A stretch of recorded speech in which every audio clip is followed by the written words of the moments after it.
સ્થાનિક સ્વરાજના જંગમાં સૌથી વધુ ચર્ચા જાગી હોય તો એ છે જૂનાગઢ મહાનગરપાલિકાની, જ્યાં 15 વોર્ડની બેઠક માટે ભાજપ અને કોંગ્રેસના ઉમેદવારો પોતપોતાની જીત માટે એડી ચોટીનું જોર લગાવી રહ્યા છે। જો કે જૂનાગઢની જનતાના આશીર્વાદ કયા પક્ષ તરફી વધુ છે તે જાણવાનો પ્રયાસ અમે ગ્રાઉન્ડ ઝીરો પર ઉતરીને કર્યો। સ્થાનિક સ્વરાજની ચૂંટણીનો જંગ જામ્યો છે ને અત્યારે આપણે પહોંચ્યા છીએ જૂનાગઢ મહાનગરપાલિકાની ચૂંટણી છે ને જૂનાગઢ મહાનગરપાલિકાની જો વાત કરીએ તો અનેક સમસ્યાઓથી પીડાઈ રહી છે, પરંતુ આજે વાત કરવી છે એવા યુવાનો વિદ્યાર્થીઓ છે કે જેમણે નાનપણથી આપણે નિબંધો લખાવતા હોય છે, મારા સપનાનું ઘર કે મારા સપના શું છે, પરંતુ આજે આપણે વાત કરવી છે મારા સપનાનું જૂનાગઢ। ખરા અર્થમાં આ યુવાનો શું ઈચ્છી રહ્યા છે કે જૂનાગઢને શું જરૂર છે।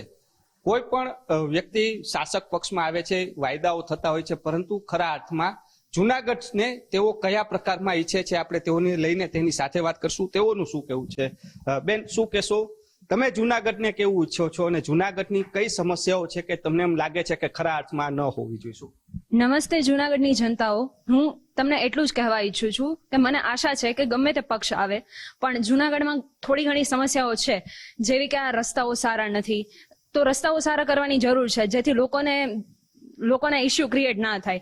કારણ કે all over Junagadh clean city તો છે જ, પણ આ રસ્તાને કારણે ક્યાંક પાછળ રહી જાય એવું મને લાગે છે પર્સનલી, તો એ કરવાની જરૂર છે।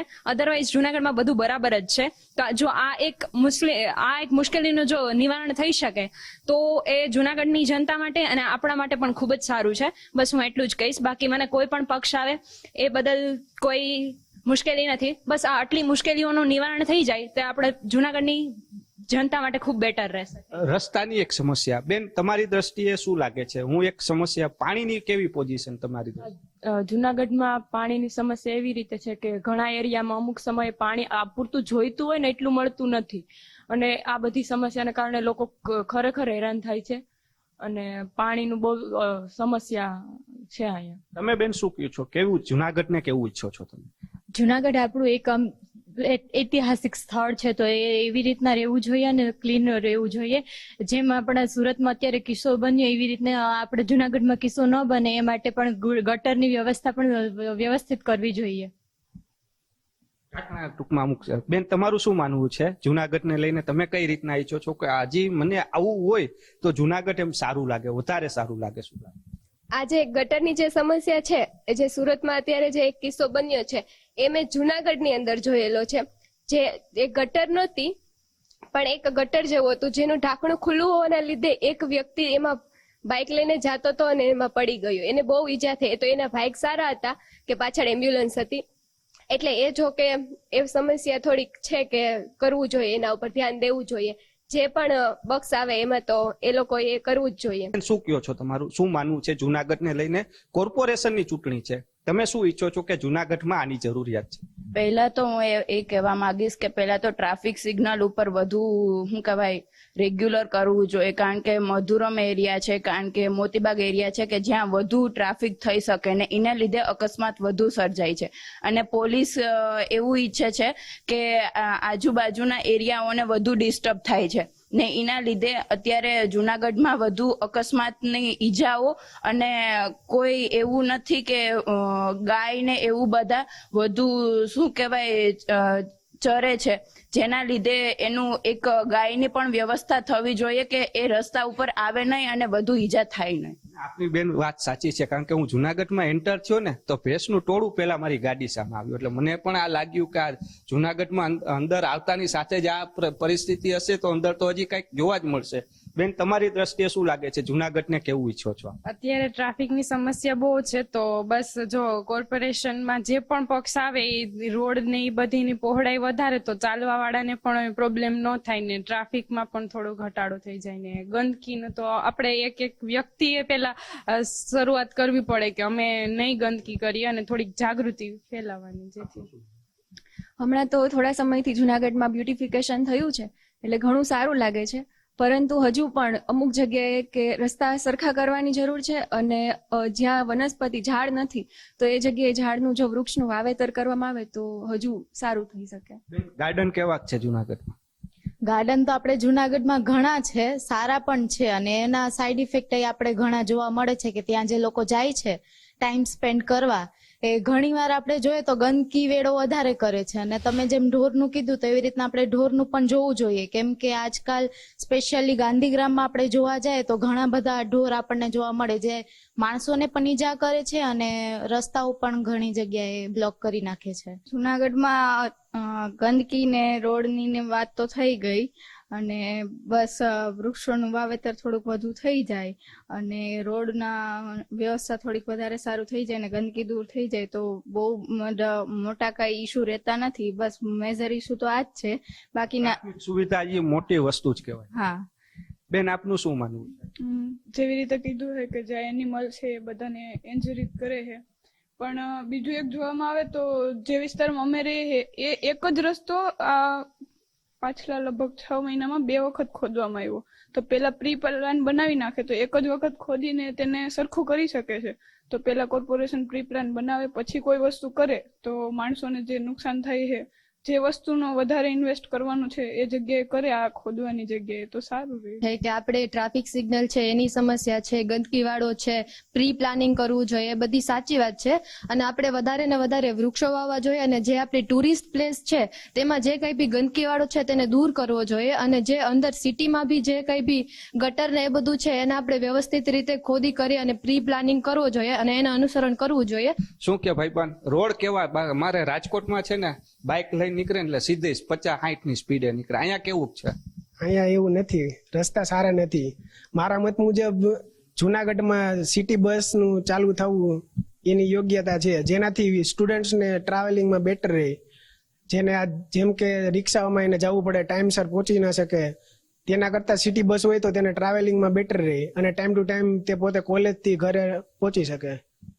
તો જે રીતના વાત કરીએ, આ વિદ્યાર્થીઓ હતા તેઓના સપનાનું જુનાગઢ. અનેક વસ્તુઓ તેઓના દ્વારા કહેવામાં આવી છે, કારણ કે રોજબરોજ સવારે જ્યારે ઘરથી નીકળે ને રસ્તા ઉપર ત્યારથી તેઓના મનમાં રસ્તાઓમાં વિચાર તો આવતા જ હોય કે આ રસ્તો ખરાબ હશે, અહીંયા આવું કંઈક સારું થયું હોત તો. ને તેઓએ ખુલ્લા દિલથી વાત કરી છે.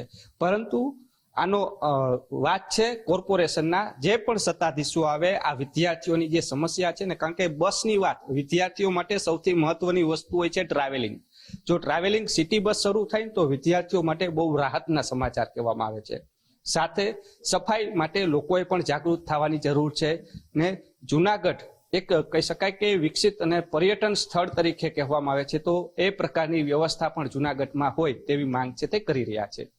કેમેરા પર્સન કિશોર વાડોલિયા સાથે રહીમ લાખાણી, ગુજરાત ફર્સ્ટ, જુનાગઢ. સ્થાનિક સ્વરાજની ચૂંટણીનો જંગ જામ્યો છે ને અલગ અલગ વિસ્તારોની અંદર આપણે જઈ રહ્યા છીએ. હું આ દ્રશ્યો દેખાડીશ. છેલ્લા ઘણા સમયથી આ જ પોઝિશન છે. લોકો રાહ જોઈ રહ્યા છે કે ક્યારે રોડ રસ્તા છે તે જુનાગઢની અંદર બનશે. આપણે સ્થાનિક મહિલા છે તેમની સાથે વાત કરશું. બેન, શું નામ છે આપનું? પ્રફુલ્લાબેન. પ્રફુલ્લાબેન, શું કહેશો, કેટલા સમયથી આ પરિસ્થિતિ છે ને ચૂંટણી છે, કેવા વાયદાઓ આપે છે ને આ કેટલા સમયથી હેરાન? ઘણા સમયથી પડ્યું છે, ઘણા બધા લોકો પડે છે, નાના બાળકો પડે છે, ચાલવામાં બહુ તકલીફ પડે છે, જોવું પડે ને વિચારવું પડે બધું. ચૂંટણીમાં કોઈ કહી જાય છે કે અમે રોડ કરી દેશું, કહું કઈ? કોઈ કઈ નથી કહી દેતા, કોઈ કઈ નથી કહી દેતા, અને કરી જાય તે કરતા નથી. ખોદીને વયા ગયા. હા, ખોદીને કેટલા સમયથી એમને પડ્યું, કેટલા લોકો પડે છે આમાં. બહુ બધી તકલીફનો સામનો કરવો પડે છે. પાણીની સમસ્યા કેવી કે પછી પાણી બરોબર આવે? ના, પાણી બરોબર આવે. પાણી બરોબર. તકલીફો આમ ચૂંટણી છે ને એમ કહેતા હોય કે ભાઈ અમે આ કરી દેશું, આવું કઈ એમ? ના, એવું કઈ નહીં, પણ કરતા નથી ટૂંકમાં, કે ફટાફટ થઈ જાય થતું. કયો દાદા, શું નામ આપનું? દિલીપભાઈ. દિલીપભાઈ, શું કયો છો, કેટલા સમયથી આ પરિસ્થિતિમાં? આ પરિસ્થિતિ ઘણા સમયથી આવી પરિસ્થિતિ છે, 2 વર્ષ ત્યાં. એટલે આ લોકોને ઘણી બધી તકલીફ છે. રોડ, રસ્તા, પાણી, ગટર એ બધી જરૂરિયાત છે, તો કોઈ આમાં ધ્યાન દેતું નથી. આવી બધી મુશ્કેલીઓ છે, તો એનો સામનો કરવા માટે 2 શબ્દ હું કહું. પાણીની સમસ્યા કેવી છે કે પાણી આવે? પાણી આવે છે. પાણી આવે છે. લાઇટ ને સફાઈ એ નથી મળતું. કારણ કે જે પરિસ્થિતિ રોજ આમાંથી જ ચાલુ ને જવું પડતી હોય તેવી. માસી, રોજ આમાંથી જ ચાલવું પડે છે? કેટલા સમયથી આ તકલીફ છે? 1.5 મહિના થઈ ગયો. 1.5 મહિના. હા. શું લાગે છે આ કેમ કામ નથી થતું? કેમ ખબર ભાઈ આપણને? કેવી મુશ્કેલી કેવી પડે? બહુ પડી મુશ્કેલી તો. કેટલાય લોકો આમાં પડ્યા ખડાય છે, તો નોખા. ચૂંટણી આવી છે, શું ચૂંટણીમાં કોઈ કહે છે કે અમે રોડ કરી દેશું?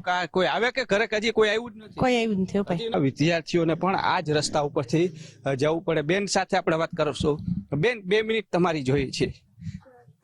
બેન, આ જ વિસ્તારમાં રહ્યો છો? હા, અહીંયા નજીકમાં જ રહું છું. આ ચૂંટણી આવી છે, લોકો વાયદાઓ કરતા હોય છે, તમારું શું માનવું છે? જુનાગઢની પરિસ્થિતિ એક વિદ્યાર્થીની તરીકે શું લાગે છે? જો વાયદા કરવાના હોય તો એને નિભાવવું જરૂરી છે.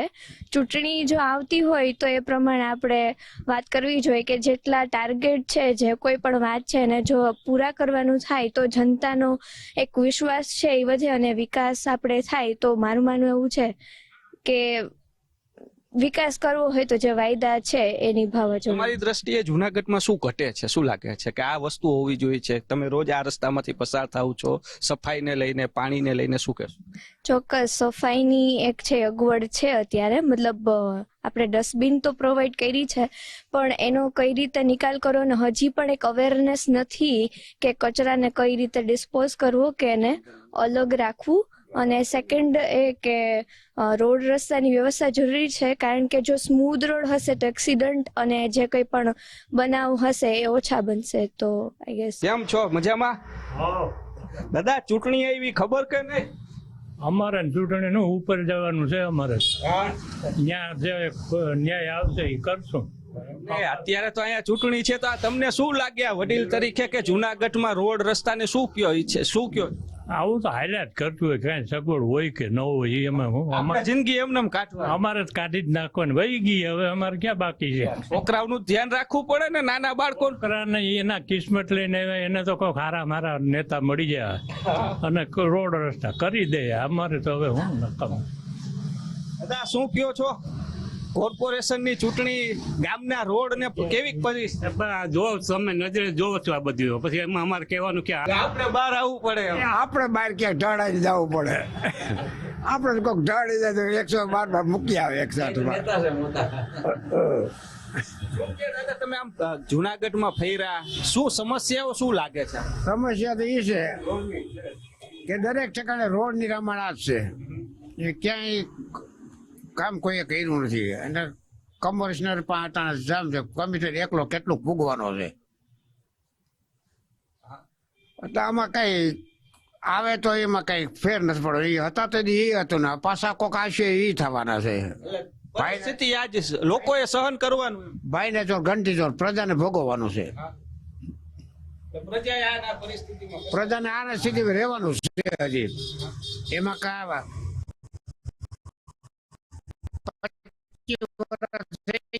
કોર્પોરેશન 2 ફ્રાય ત્રીજી ચૂંટણી આવી. હું ભોગ્યો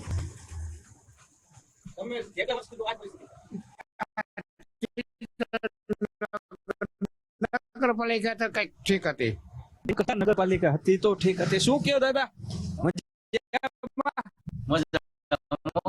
શું નામ છે?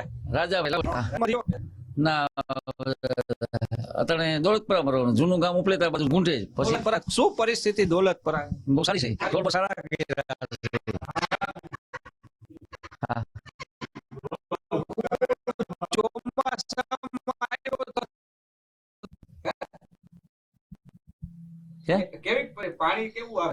પાણી બહુ ભરાય છે. હમણાં રોડ બન્યા 2 પ્રેશર ને હજી 2 રોડ બાકી રહ્યા છે.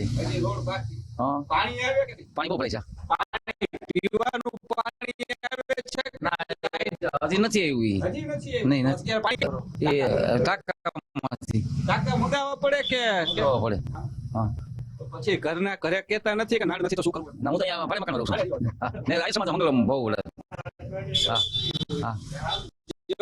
દાદા આનંદ કરી રહ્યા. દાદા, શું કે આમ આ ચૂંટણીને કેવું તમારી રીતે ચૂંટણીને શું લાગે? કેવું જોવો છો તમે? અમે તો ચૂંટણી કરતા રાષ્ટ્રપતિ શાસન આવે તારું. ચૂંટણી હારી નહીં. દીકરા વાયદા કરી આ છોટા ભાઈ ઘંટી તો આવે. એમાં કઈ આ ભાઈ કેવું છે આ કરવાની એના જેવું થાય.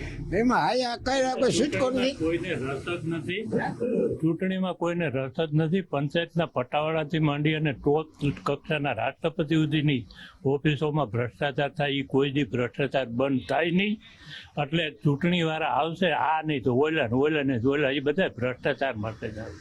બાકી કાંઈ કોઈ પ્રજા માટે સેવા કરવા આવતું નથી. સેવા કરવા વાળા ઉપર વયા ગયા, હવે કોઈ છે નહીં. કોણ દાદા તમે ઉપર વયા ગયા વાત કરી મને એવું. સેવા કરીને ધોતડી પહેરીને ગાંધીજી સેવા ન કરી, દેશને આઝાદ કર્યો ને, હજારો માણસો કુરબાની દીધી. કોણ સેવા હવે કોણ કરે એવી? તો એવી કોણ કરે? કોઈ નથી કરતું, બધા પૈસા માટે આવે. તો એમાં પછી અમારો અભિપ્રાયની જરૂર જ ક્યાં છે? પૈસા દે એનું કામ થાય ને કે નહીં થાય, એમાં બીજું ક્યાં? ચોખ્ખી સટ વાત છે. આ લોકશાહી અને તમે પંચાયતના પટ્ટાવાળાને એમ કહો કે ભાઈ તમે ભ્રષ્ટાચાર કરો માં, તો આ રાષ્ટ્રપતિ લેવડેથી ભ્રષ્ટાચાર થતો હોય તો તમે આને શું ઉપરથી બંધ થાય તો એક માણસ ભ્રષ્ટાચાર કરી જ ન. અહીંયા મેયર ભ્રષ્ટાચાર ન કરતો હોય, કમિશનર ભ્રષ્ટાચાર અધિકારીઓ રસ્તા મસ્ત થઈ ગયા. તો બધું સ્વર્ગ થઈ ગયું જુનાગઢ. કહી શકાય કે ચૂંટણી આવશે ને જાશે, પરંતુ જુનાગઢની પ્રજા છે તેને આ જ પરિસ્થિતિમાં રહેવું પડશે, કારણ કે રોડ રસ્તા અને જે સમસ્યાઓ છે તેનો સામનો પ્રજા કરી રહી છે. અત્યાર સુધી વડીલોએ કર્યો, હવે છોકરાઓ કરશે એવી વાત છે તે કરી રહ્યા છે. કેમેરા પર્સન કિશોર વાડોલિયા સાથે રહીમ લાખાણી, ગુજરાત ફર્સ્ટ, જુનાગઢ. જુનાગઢના લોકો જ્યારથી મહાનગરપાલિકા બરખાસ્ત થઈ છે અને ઇલેક્શન આવ્યું, જુનાગઢ મહાનગરપાલિકાની સ્પષ્ટ લોકોની ગણતરી છે આ વખતે કે તમામ લોકો ભાજપના ભ્રષ્ટાચારથી ત્રસ્ત છે. અને જુનાગઢની પ્રજા એટલી દુઃખી થઈ ગઈ છે, રોડ રસ્તા ગટર પાણી જે લોકોની પ્રાથમિક જરૂરિયાત છે એનાથી લોકો એટલા પરેશાન છે. અને ત્યારે ચોક્કસપણે લોકોએ આ વખતે મન બનાવી લીધું છે કે કોંગ્રેસ પક્ષને મત આપવો. ભારતીય જનતા પાર્ટી જુનાગઢ મહાનગરમાં વિકાસના મુદ્દે ચૂંટણી લડી રહી છે. 60 માંથી 56 સીટો સાથે ભારતીય જનતા પાર્ટીનું પાછું શાસન આવવાનું છે. દેશના વડાપ્રધાન આદરણીય નરેન્દ્રભાઈ મોદી સાહેબ અને ગૃહમંત્રી આદરણીય નરેન્દ્રભાઈ, ગુજરાતના મુખ્યમંત્રી ભૂપેન્દ્રભાઈ અને સંગઠન પ્રમુખ આદરણીય પાટીલ સાહેબ ની સીધી દેખરેખ નીચે આ ચૂંટણી લડાઈ રહી છે. એમના માર્ગદર્શન નીચે આ ચૂંટણી લડાઈ રહી છે. મને વિશ્વાસ છે કે ગત વર્ષોમાં કરેલા કામો જે ભારતીય જનતા પાર્ટીની સરકારે કર્યા છે એને અનુલક્ષીને વિકાસ જે થયો છે એ વિષયને લઈને જ અમે લોકો વચ્ચે ગયા છે અને ખૂબ સારો પ્રતિસાદ મળી રહ્યો છે. આપ જોવો છો કે કોંગ્રેસ અત્યારે કોઈ મુદ્દા ના હોય એટલે અપપ્રચાર ફેલાવીને કોશિશ કરતી હોય છે, પણ મને વિશ્વાસ છે કે 56 સીટ સાથે ભારતીય જનતા પાર્ટીનું પાછું શાસન આવશે.